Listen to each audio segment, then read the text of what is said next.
लोकसभेच्या उमेदवारीवरून पंकजा मुंडेंचा विरोधकांवर थेट निशाणा।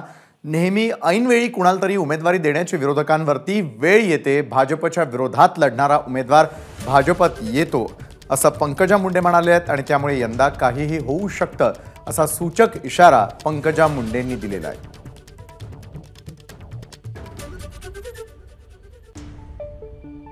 ताई, आता जवळपास माजलगाव विधानसभा मतदारसंघाचा दौरा सुरू आहे। काय नेमक्या भावना आहेत, लोकांशी काय चर्चा होते?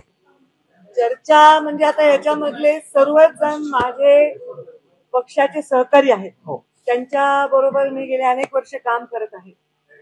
आता आमच्या बरोबर मित्र पक्ष देखील जोडला गेलेला आहे, त्यामुळे ते पण माझे जुने सगळे सहकारीच आहेत। असं कोणी नवीन नाहीये माझ्यासाठी। ते सगळ्याच्या फॉर्मॅलिटी आहेत, गाठीभेटी घेते, उमेदवाराचं काम आहे हात जोडून नम्रपणे मतदान मागणं, ते मी करत आहे।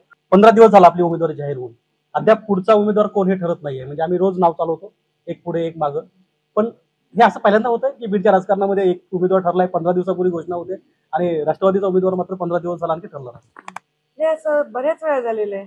मुंडे साहेबांच्या वेळी झालं होतं, खूप चर्चा झाली, कोणी उमेदवार नाही सापडला, मग मी उभे राहिले। मग दुसऱ्या टर्मला असं झालं, कोण उभारणार, मग तेव्हा सुरेश नधस हे उभे राहिले। तसं मुंडे साहेबांच्या वेळी झालं होतं, तसं व्हायला नक्की। गोविंद शेळके, एबीपी माझा, माजलगाव, बीड। एबीपी माझा, उघडा डोळे बघा नीट।